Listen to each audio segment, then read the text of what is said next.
what I'm endorsing and approving, is it in line with what the Buddha's teaching?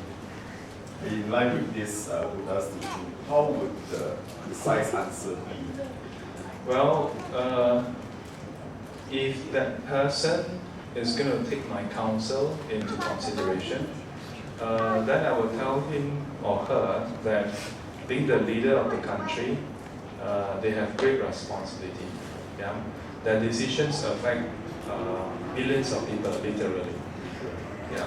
And there's no easy way around it.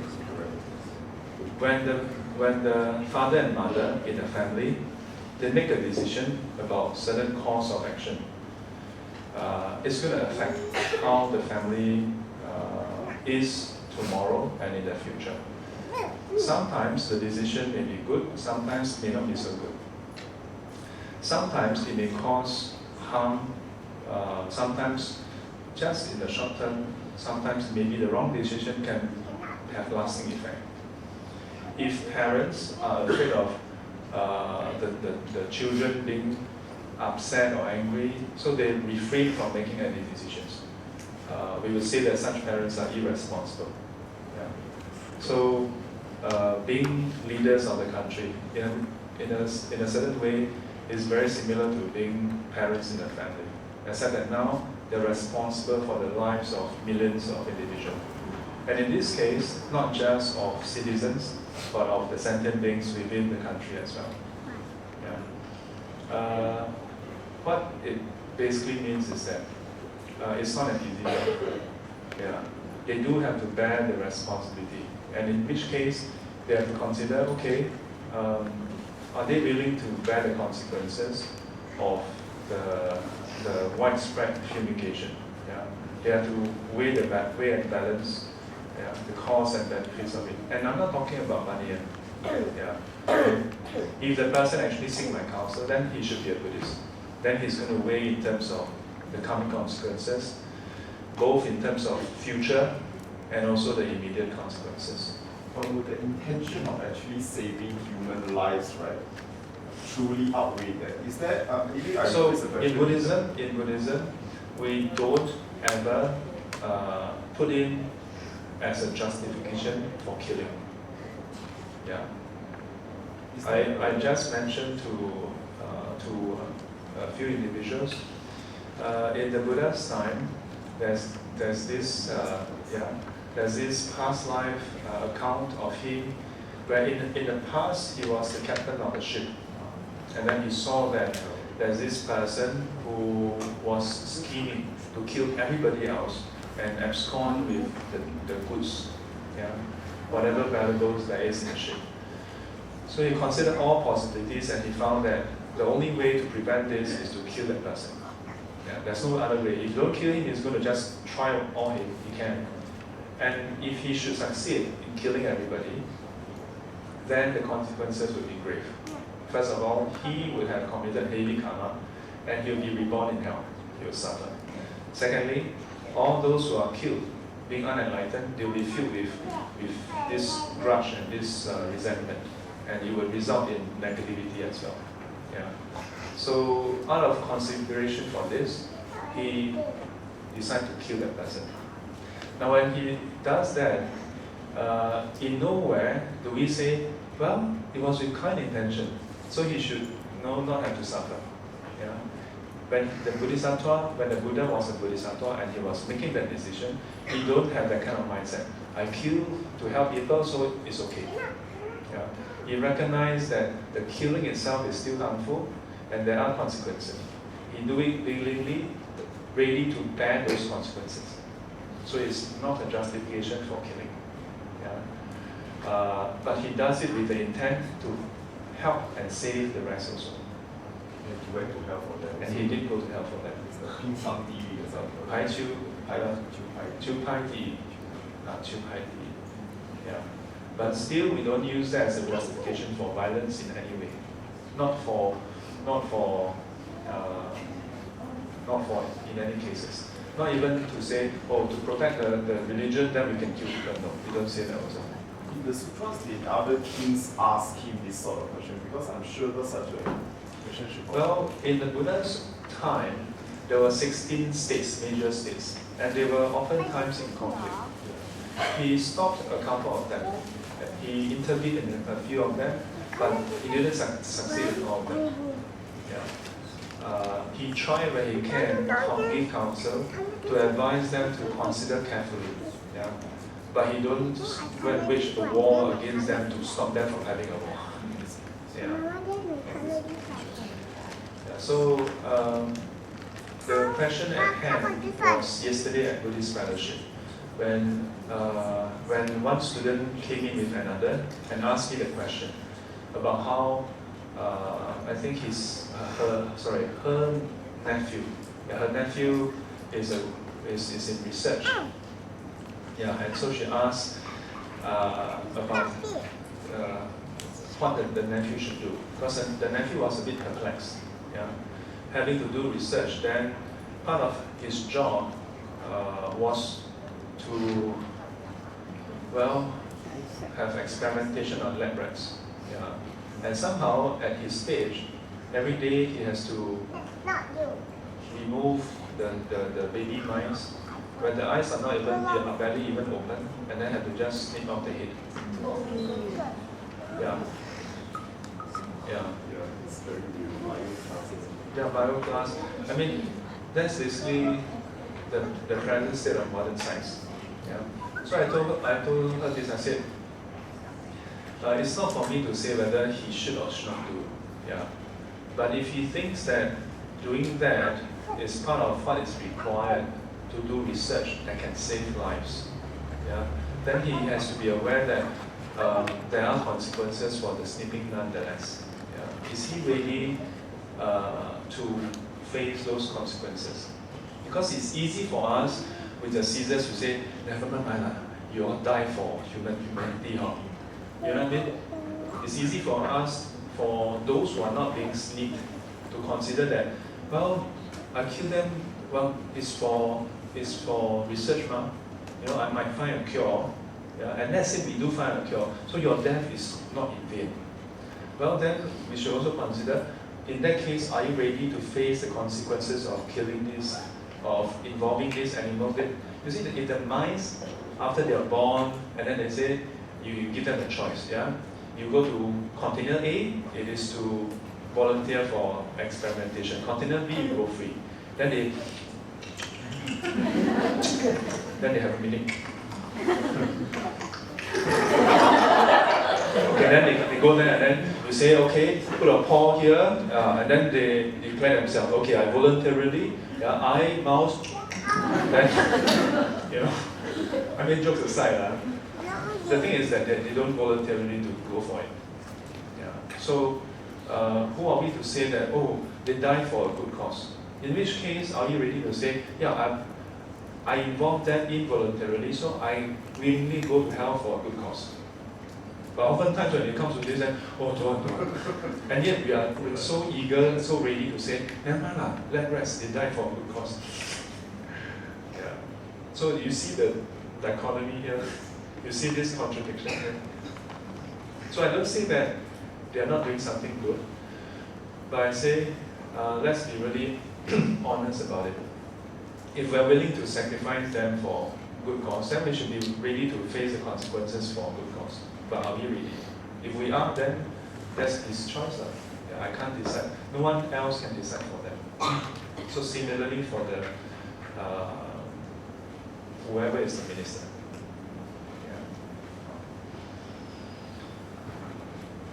Yeah. Easy for us to simply live our life considering just for ourselves. Yeah? But unfortunately, as long as you're alive, our actions affect others.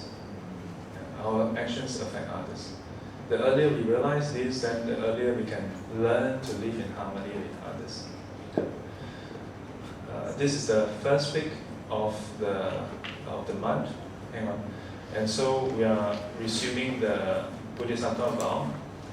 The Bodhisattva vow is part of the set of a very rich set of teachings and practices, pertaining, in a way, simply pertaining to say, hey, how do you live not just for yourself, but live a life that is beyond self-gratification. To lead your life with the consideration, hey, how can I, with even every single breath, be of benefit and welfare to others? Most of us, as we breathe in and out, we don't necessarily like breathe in, oh, someone benefit. Yeah, maybe not literally, but the essence is that even as we take in an in-breath and out-breath, yeah, as we live through day by day, we don't live in vain. Yeah, we don't live in vain. Yeah. Sorry, I have to ask this. Yeah, you can ask, but I may answer later. Sure. Yes. So, because in the Christian faith, right, there's a higher propensity to encourage self-sacrifice for the benefit of others. In fact, the last statement you just made is so self-sacrifice is meant for the benefits of others that will be favored in the kingdom of heaven. Okay. Yeah. Martyrdom, you mean? But what you just described. Martyrdom? Martyrdom. No, are you referring to martyrdom? I'm not even thinking of that. And so, if let's say using this example as the minister making a decision because he is willing to bear that responsibility, that coming consequence for the benefit of others, right? Is there any, slightly more levity, some lessening of the punishment that is going to come? So you see, if the person were to make a decision primarily based on trying to lessen the consequences, then he's not so concerned about trying to save people, isn't it? No, not necessarily, right? So. Okay, consider this two persons. One person purely consider how to save people. Yeah, he's aware that he may harm someone in the process, and he's solely ready to face the consequences. Second person also tries to consider how to save people, yeah, and he's ready to face the consequences also. But he also have to put in some effort to consider how to lessen the consequences. Okay, all things being equal, to be fair, all things being equal, what it means is that the second person will probably have to devote lesser time or lesser of his heart, yeah, into consideration for sentient beings. All things being equal. So he will put in more consideration for the sentient being killed as a how do I complete even this sentence? Yeah. So at a certain stage, we cannot help it but be concerned about ourselves. So we can only do what we can now. If at this point we are, and I feel that to be fair, I think to a large extent, Vincent is speaking what many of us may feel. Yeah. Ask yourself, how many of you are willing to go to hell for others? Yeah, I thought so. That's why Kiskaba Bodhisattva is revered for his vow. Yeah, 地藏菩萨，我不入一地狱，谁入地狱？地狱不空，誓不成佛。Yeah, if everybody can do it, then no big deal. Like, you have this vow, everybody can do it. But what's the big deal? It's like you can imagine one Bodhisattva, like someone are not Bodhisattva yet, then he make a vow. I shall breathe in and out every day. Like, how is that? Like we are all doing that. You know what I mean? Like anyone can make a vow, yeah. But of course, they make vows not simply for it to be great, yeah, but out of compassion. It is that motivation. Yeah, so anyone can have all kinds of thoughts, yeah. But it's important to know, okay, now I'm at a certain stage. Yeah, I cannot be like the great Bodhisattvas yet. It's important to recognize that. And then the next best thing is, okay, so what can I do at this stage? It's for me at least. Yeah, I'm being realistic. Yeah, I myself, I don't say that. I want to, become a great Dharma teacher, or to become a great Bodhisattva. I mean, when I read the ideals, I'm like, oh, it'd be nice if I can do that. But then I ask myself, can I do that now? Can I do that now? On occasion, I may encounter difficulties. And on occasions, I may find it within myself to say, yeah, let me try the teachings, let me try the practice. And then on occasions, you see how many on occasions? Yeah? Then I may find that, yeah, it does work. And I really look at things so differently as a result. Yeah? But I don't say that, oh, all of you, everybody must do it every day. Why? Because it's not realistic. We're not enlightened yet. Yeah? So do what you can at your point. If at your point, you're comfortable with helping others, yeah, with consideration for your own welfare, then do that. Yeah, do that. Yeah. I mean, let's not talk about going to hell. People ask me about organ donation. Yeah. How many of you are ready to do organ donation while you're alive?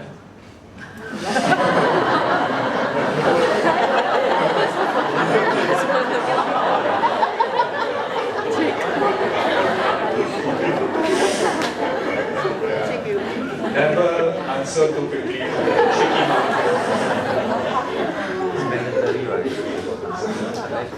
And there's nothing to be ashamed of, Like, if you ask me, so how about you? Are you ready to offer one of your lungs? I mean, you can. There are 5 pieces. Very risky, you might just die. Or let's say kidney, you got 2 sets. How about 1 set? I'm like, well, unless it's like I'm the only one who can save this person. And then I will really want to have a chat with this person, like, okay, look, are you really going to learn Buddhism? I'm serious. I will say it on camera, Like, seriously, in the whole of Singapore, in the whole world, am I really the only one who can save this person? And if I am, I will still want to consider, are you going to learn Dharma? If you're not going to learn, why do I bother? Like if there are 2 persons, both need my kidney, surely I'm going to choose someone who is going to learn Dharma. And you look at me, well, no, Sifu, so discriminatory. Well, just look at what I'm wearing, of course I'm discriminatory. But let's just get that out of the way. I'm biased. I think that the Buddha's teaching is correct. Like, how much more blatant can I get? Yeah, do I have to get? Yeah, so I'm at this stage. Yeah, I can't exactly do what the Buddha did. Yeah, when he's a monkey, like the king monkey of a troop was sacrificed himself. Like I have my discrimination at this point in time. Yeah, let's say time. Yeah, I'm willing to spend time with people, listen to that problem and stuff like that. Yeah, Janaka tales, right? Yes, Janaka tales. Yes. Yeah. So do what you can at this point. Once in a while, stretch yourself a bit. Yeah. So you don't have to. It's good to once in a while consider hypothetical situations. Yeah. It helps us to be prepared. Yeah. It's just like fire safety, civil defense. Does it mean that your kitchen is going to blow up every day? No. Yeah. But be prepared in case it happens. So it's good to hypothetically consider. Yeah. But don't beat yourself over a hypothetical situation. Okay? Not really. It's now cockroach and mosquitoes issue at home that cockroach you're facing. Cockroach won't kill you, what? But cockroach won't kill you, what? If you don't kill it, cockroach won't kill you, what? I mean, just think about it, the cockroach, 小强啊. I mean, when we walk across the room, right? 小强讲, oh, 小强 and 小明人, what happened? And then you see this giant. It's very scary for the cockroach, That's why they scatter around. And then they stop. 小强，不要动。You know what I mean? And then people go. And then to the 小强, here. Yeah. I mean, it's hard for us to imagine.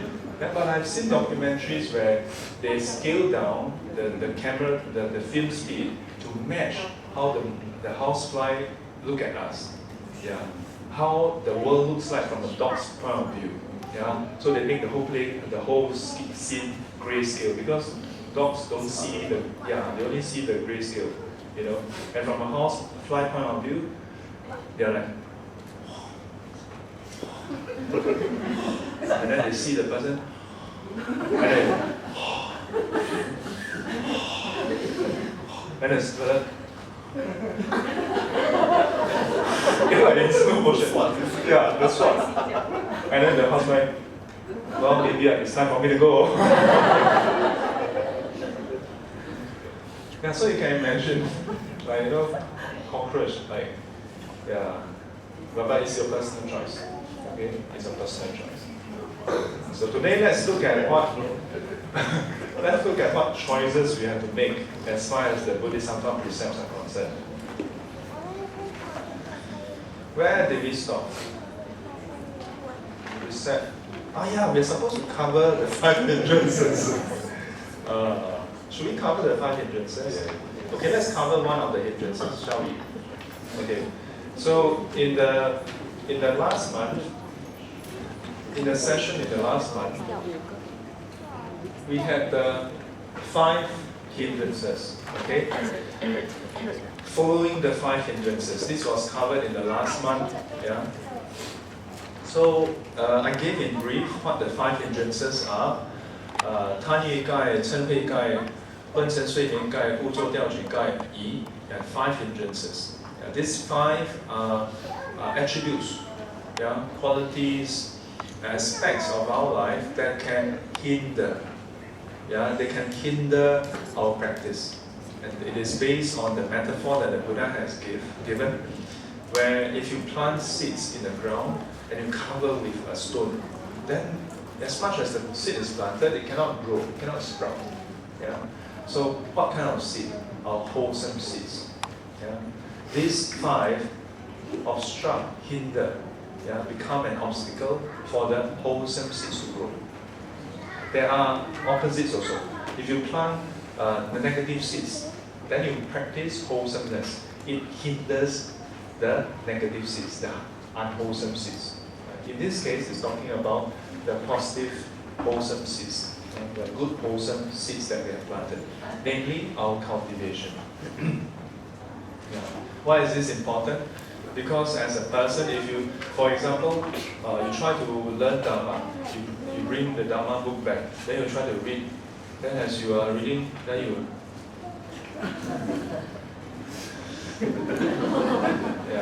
this is one of the hindrances. 昏沉 睡眠戒. If you are always sleepy, then can you study or not? Cannot. Or let's say you come to SGC. Of course, any of you feel sleepy during SGC? Say no. No, not sure. Say no. No. During meditation, maybe yes.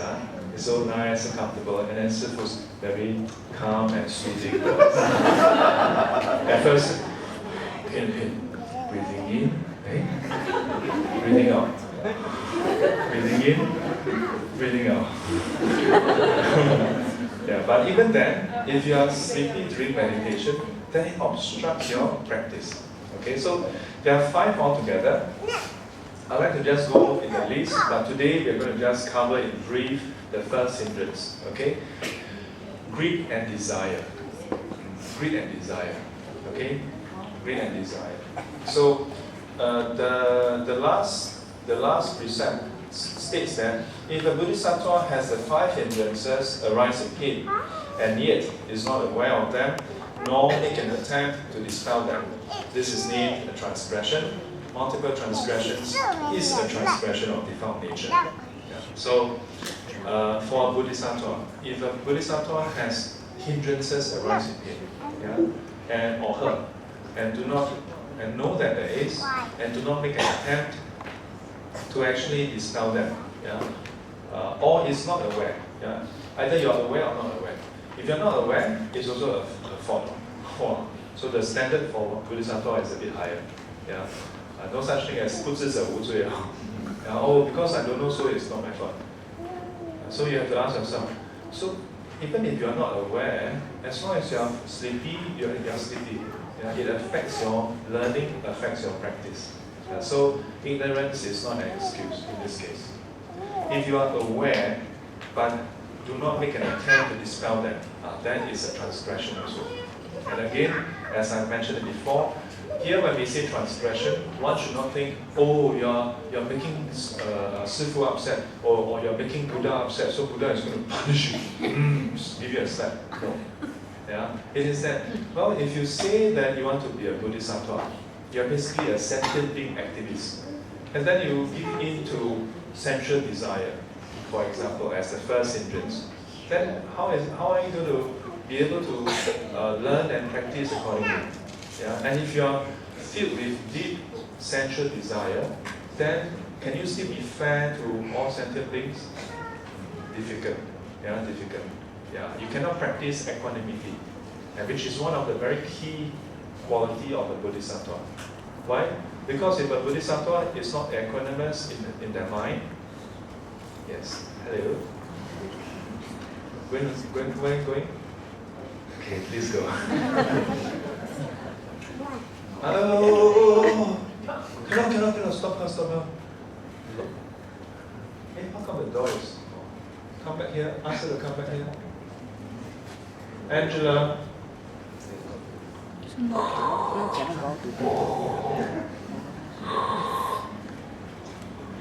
Okay, never mind.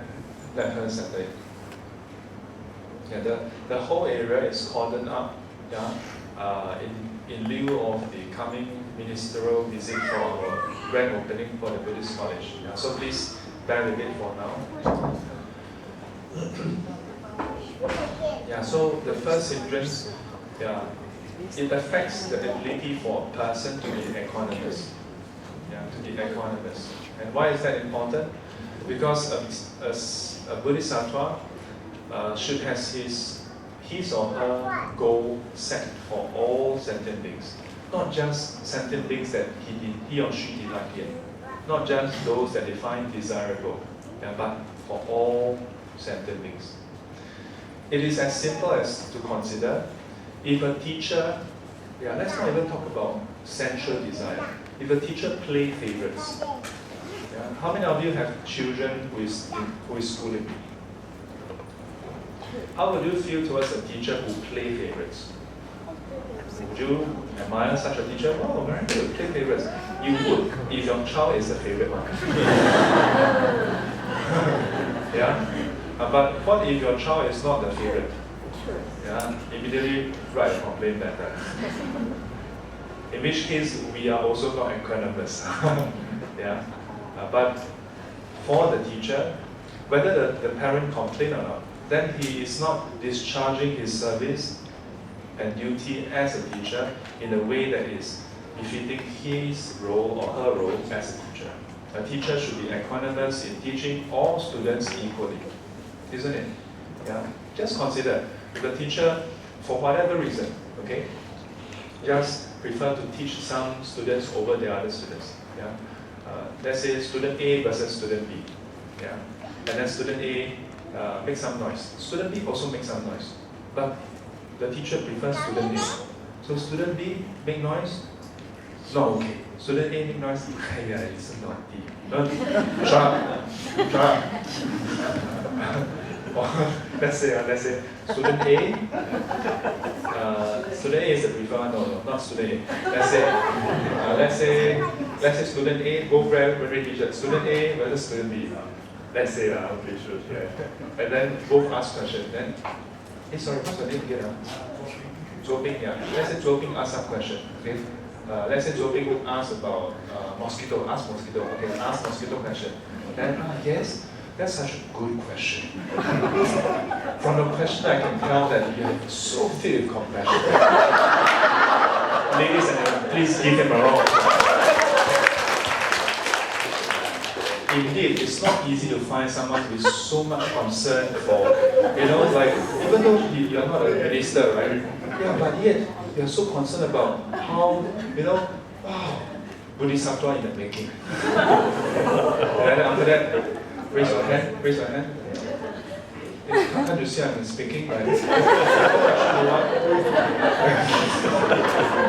What question? Mosquito. Haven't you heard the modern student? Okay.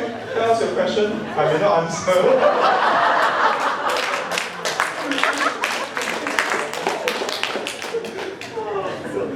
I don't want to answer.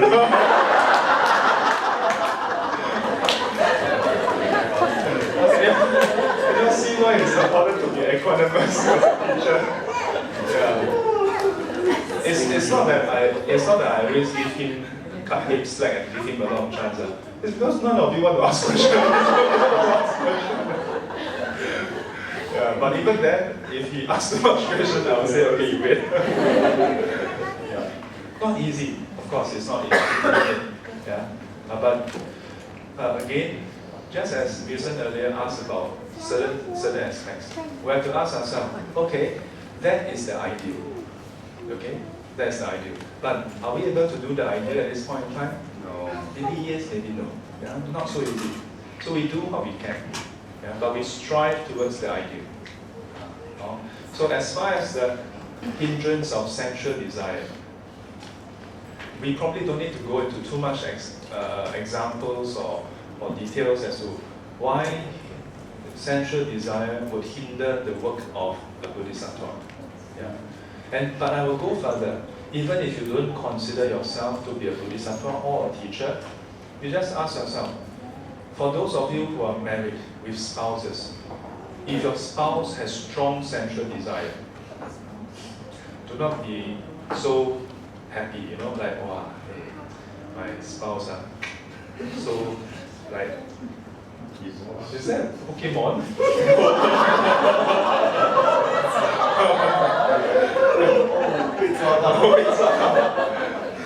No wonder still not enlightened. 这太放肆了，不然也不知道我给你看，ask your phone. I'm not going to delete it. I'm just going to keep it. I won't throw it. I'll take over.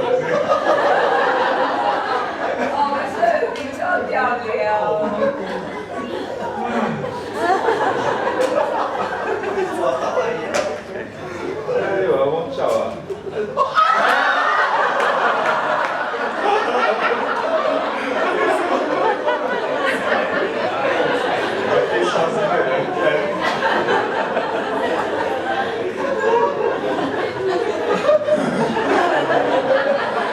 ！Second half I do it, it still works.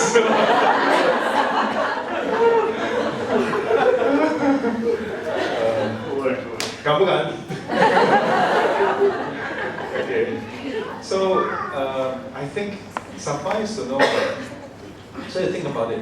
If your spouse, between spouses, surely there's some physical attraction.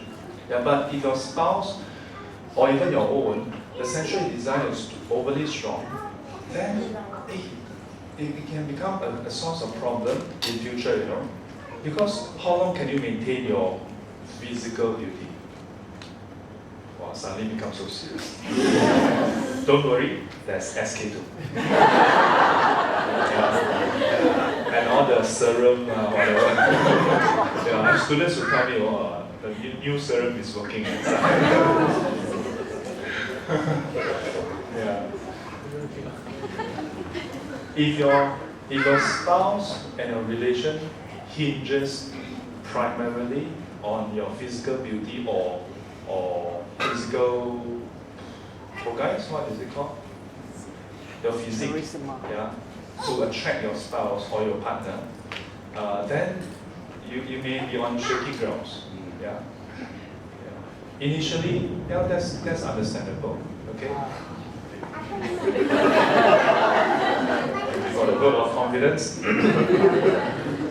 But eventually, between spouses, you want to develop your relation beyond physical attraction, and it should. Most of the time, it does. Yeah. Most of the time, it does.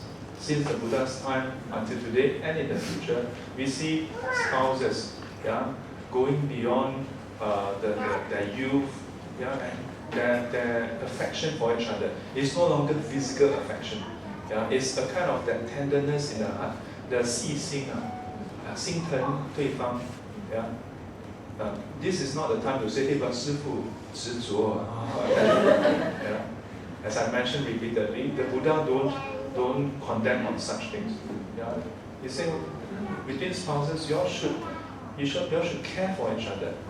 And should care for each other.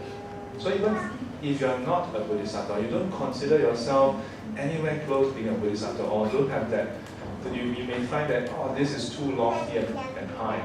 Yeah, but you should consider that the 5 hindrances, starting with the first one, sensual desire, it's good to keep it in check. Yeah, at least in check. Yeah, it will solve a lot of the problems in your life. Now, sensual desire, the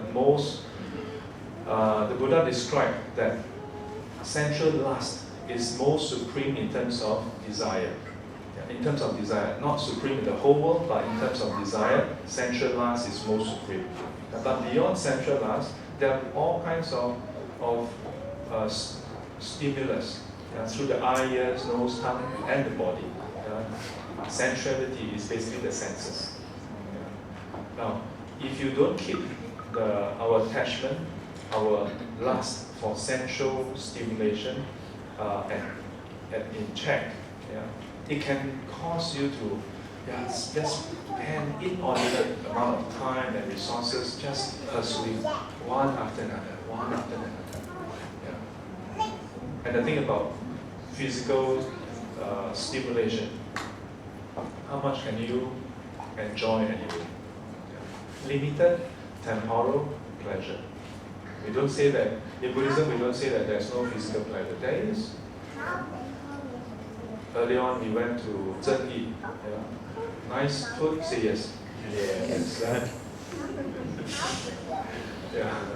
It has become a favorite point. Oh no, am I giving endorsement on the on record? No, no. Yeah, because tastiness is not inherent. So your knowledge may vary. Yeah. So even if you are not a Bodhisattva, you should consider curbing sensual desire. Yeah. You can start off with practicing restraint. Yeah. For sensual lust, yeah, you can practice the reflection on the foulness, starting with the first 5, head, hand, body, hair, nail, teeth, skin. And to consider that whatever beauty you see is but these 5 things. Yeah.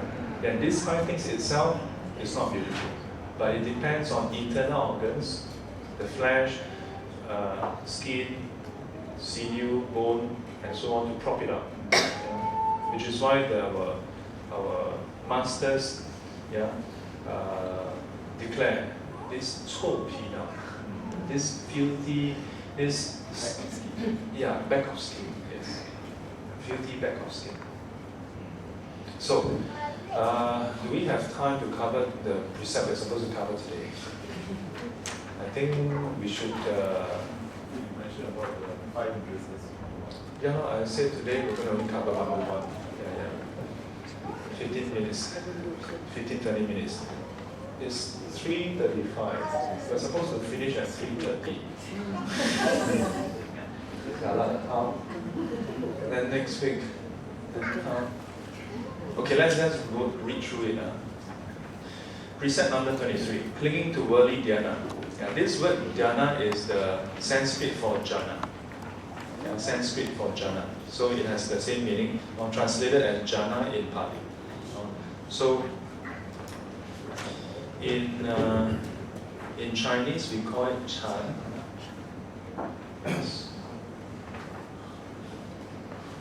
And the full word is Chana.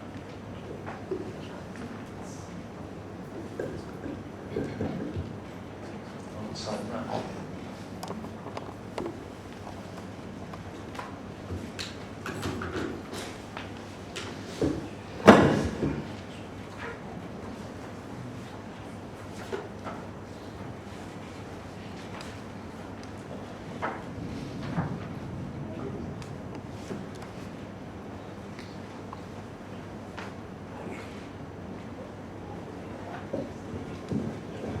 Channa. Yeah. So Chinese like to be brief. From Channa become Chan. From Four become Four. Bodhisattva become Pusa. Yeah, we just like to string everything. Way before there's PKZ, Chinese has invented compression. Yeah, lossy compression before the Fraunhofer algorithm for MP3 even came about. Yeah, so Dhyāna, clinging to worldly Dhyāna. The Chinese text, 取世间禅取世禅，这个世就是世间啊，取世禅戒第23 yeah, the 23rd precept. If a Bodhisattva views the bliss in Worldly Dhyāna as meritorious, this is named a transgression. Multiple transgressions is a transgression of defiled nature. Non-transgression, if one fails in eliminating the above, even after arousing desire and means, as has been said in Precept 9. And so, number 56, where Bodhisattva clings onto this bliss and does not pursue the higher goal of Buddhahood. Yeah. So, what is this Worldly Dhyāna?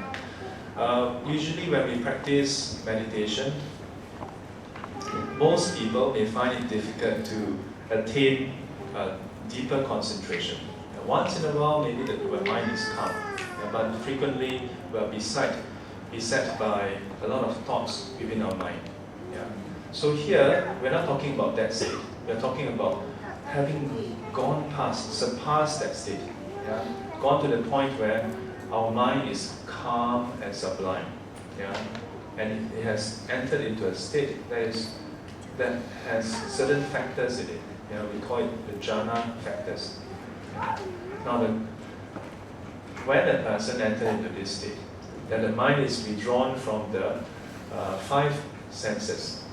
And when the mind is withdrawn from the five senses, it experiences a different kind of bliss. Yeah? It experiences rapture and joy, a kind of bliss that is otherworldly. Yeah? Not because of a stimulation from the senses, but from the absence of the senses. Typically, we feel good, yeah, seeing beautiful scenery, beautiful people, beautiful clothes, hearing wonderful sound. Yeah, each of us may have our own preferences of what is wonderful. Okay, nice scent. Some people like sandalwood. Yeah, not everybody. Yeah, how many of you wear sandalwood to work? Go around. Wow. What smell is that? Panxiang. Crazy. Yeah. But people last time do that. Yeah, they have this xiang dai, then they put the scent inside and they just carry it around. And that is their so-called perfume. But nowadays, what do you wear? Chanel No. 5. Yeah, things like that. Yeah. So, but all this, including taste, yeah, including touch. When you buy your clothes, do you buy clothing that you don't like the material? How many of you, if you think about it, whatever you are wearing, more likely than not, is something that you like to be seen in physically, yeah, or visually, and it feels comfortable. I remember when I was much younger, some of them passed me down school uniform. I refused to wear them after wearing it once. And my mom was like, why? And I said, it's not comfortable. And then she was like, "Aiya, 舒服呀，真后悔啊." Yeah. You know, it's supposed to be the thicker material, cotton, pure cotton type. And I'm like, no, I don't like this. I like the one. That one, like the typical polyester type. Yeah. So I prefer the other one because it's lighter and it's more breathable. Yeah. So on one hand, it seems like I'm not so attached to whether it's better or more expensive, but I'm still attached to something, to the comfort, how it feels.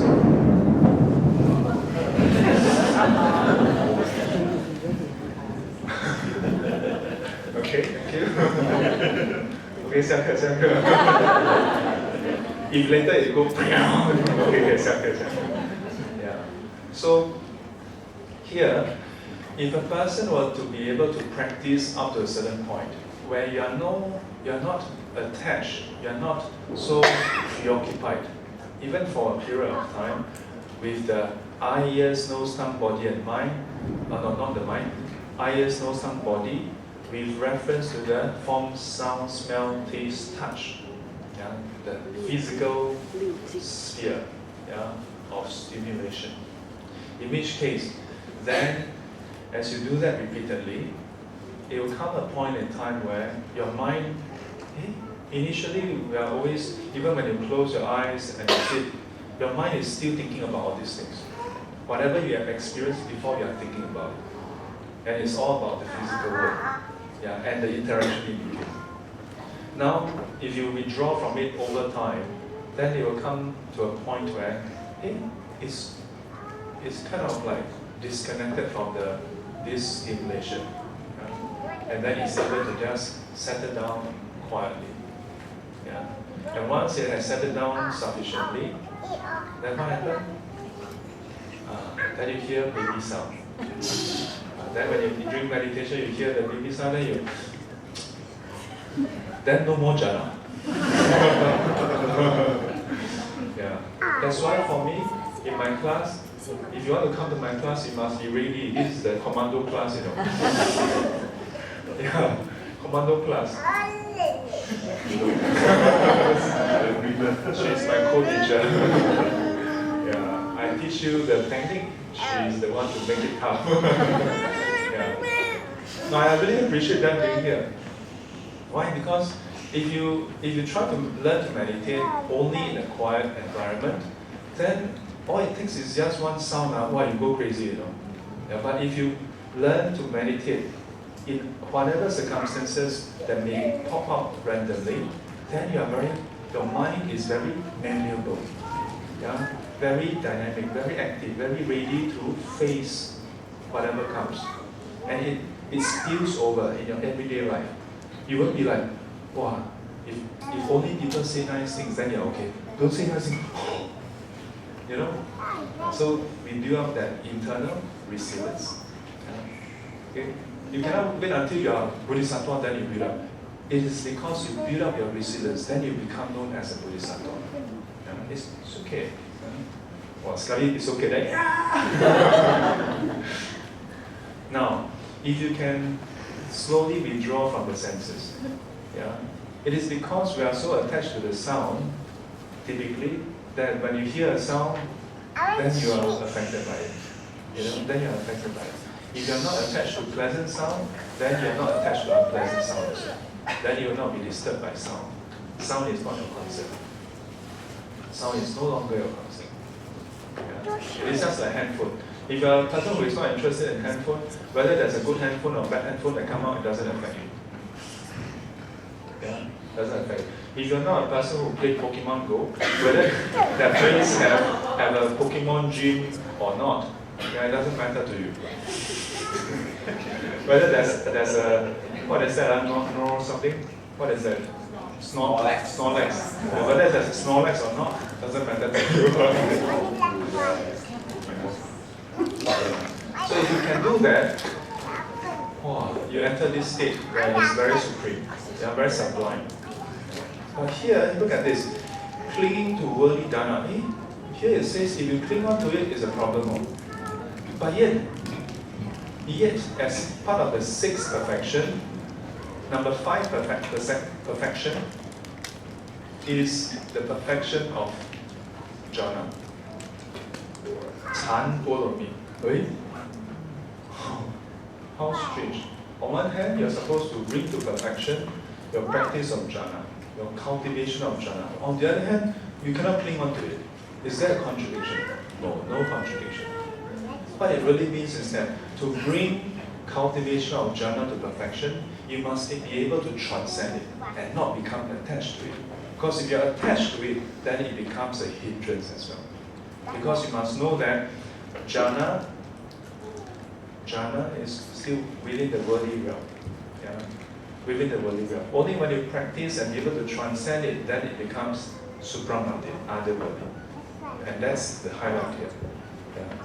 If a person with the mindset, I'm a Bodhisattva, meaning wants to attain Buddhahood. But here we put in the footnote, where a Bodhisattva clings onto this bliss and does not pursue the higher goal of Buddhahood.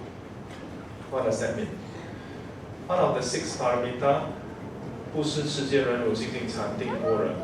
The 6th, the number 5, jhana. After that, you're supposed to perfect your wisdom. But you hold on to this. You're so happy with jhana. You're very comfortable. Oh, then you look around. Oh, not your, other people, oh, cannot meditate. Oh, see, my group all can meditate. Oh, all jhana. So peaceful.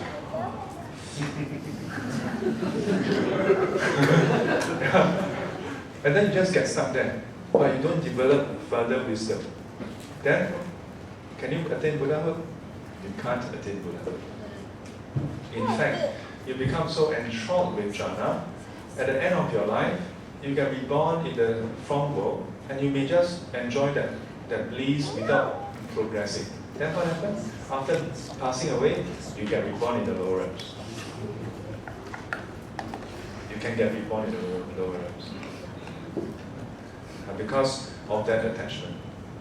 So even though jhana is a very powerful tool, and it is a skill and practice that is found in the Bodhisattva path, including the Shravaka path. For the Buddhist path, under the Noble Eightfold Path, factor number 8, Zhen Ding. So, although it's part of the practice, but it is not the end goal. Very important, it's not the end goal. As my late, will go to the hell. if a person cling on to jhana, after passing away, reborn in the form world, after you still get still samsara. So my late ordination teacher often highlight, he say, 我们是佛教佛弟子，我们要知道，修学禅定是共于外道。He often say that the practice of meditation, samadhi, jhana, this is common to non-Buddhist schools. Even non-Buddhist schools, they practice meditation. Before the Buddha attained enlightenment, there were already meditators. The distinction is the Buddha uncovered, revealed the practice of vipassana, leading to the realization of anatta, of sunyata, of how things really are. That is the distinction. So if we just get stuck in jhana, that is just concentration. Non-Buddhists also do that. Not to say that non-Buddhists are right or wrong, but it's just that if you just attain concentration, it guarantees you, if you can pass away in that state into a higher rebirth, but it's still rebirth nonetheless. You pass away, round and round you go around. And that is why, in this case, it is a transgression. Because for a Bodhisattva, your end goal is not to attain jhana. Jhana is but a means to an end. It's but a milestone, exactly. Non-transgression. In what case where do we say that you didn't transgress your own vow? In what case, if one fails in eliminating the above, even after arousing desire and means, as has been said in Precept 9. So the same exception clause has been given. If you know that you have this problem and you try to overcome it, but despite your effort, you fail in overcoming it, you are still attached to it. You reflect on this faults and danger, you are still attached to it. Okay, you try. Then it's not a transgression. But don't take this as a free ticket. And try it. You cannot lie to yourself. Okay? So that is precept number 1323. Cling to worldly dhyāna. 取四禅戒第23。若菩萨见未禅，以为功德者，是名为犯众多犯，此犯然后起。不犯则未断彼故，其欲方便，如前说。So this 见未禅。So in the other sections of this commentary, it talk about 爱慧. That means when the person practice meditation and reach jhana, the experience of the jhanic bliss, then they form an attachment to it. They form an attachment to it, and then see it as, this is so meritorious, this is so good, and look at this as, this is so good compared to Buddhahood. I mean, for us it sounds ridiculous. Yeah. But if you are practicing and you manage to reach jhanic bliss, but Buddhahood is still so far away, then this may seem like a very good deal, you know. That's the problem. That's the problem. So sometimes you have to do a self-check. Whatever you have achieved, is it really the most supreme? You know, otherwise you become complacent and think that that's all you need to do. And the rest is, as I've explained before, 四名为饭, 众多饭, 吃饭容易起. So it's named a transgression, and each time you do it is named multiple transgression. Now you do it 3 times, it's 3 transgression. Not that you do many times, never mind, 1 time. It's just like if you park your car and never tag the coupon. Yeah? Today you do it 1 ticket. Tomorrow you do it 2 tickets. The next day you do it, how many tickets? 3 tickets. It's not that, hey, come on, this whole week I do it, just 1 ticket. 1 offense, no. Each time you do it, it's 1 offense. 不犯则未断彼故其欲方便如前说 as I've explained earlier. If you know that this is a problem and you put in effort to overcome it, but you still fail, and then based on that, it is not a transgression because you are aware. The key thing here is that you are aware you put in effort, but because of the overwhelming habitual tendency, so you can't help it. But you must not then say, okay, then I try once, got it. Repeated trying, and you still fail. Then continue trying, just keep trying. Yeah? Okay, so that is precept number 23. With reference to our own life, then is to consider that in this case, it is something that is about cultivation. Yeah? But if you look at our own life, are there certain achievements of ours that we consider as more supreme than spiritual goal? Yeah. Sometimes we may forget, you know. Sometimes we may work and then be successful in life. And then we may think, oh, this is so good. You know? I can do this, I can do that, or I can do a lot of charity, that's good enough. Yeah, it's good. It's not that it's not good. Yeah. With your own hard-earned wealth, you can take care of yourself and your family, and you can do charity. But that is the Dana Paramita, or Dana practice. But do not consider that as most supreme also. Here it's only talking about Worldly Dhyāna. But in relation, then likewise, you shouldn't consider some practice as more supreme when it's actually not. Yeah? The practice of giving is a foundation. Yeah? But if you take it as an end by itself, oh, I just keep doing giving, that's it, I don't have to do anything else. Come and practice precepts, go on. I just do giving. Come and meditate, go on. Cannot. But of course, not referring to your, because all of you come here, you do all kinds of practices. Tibo, say yes. Kaka say yes. Yes, not bad. But try. Okay, try. Okay. 55. Today we have to do some announcement later.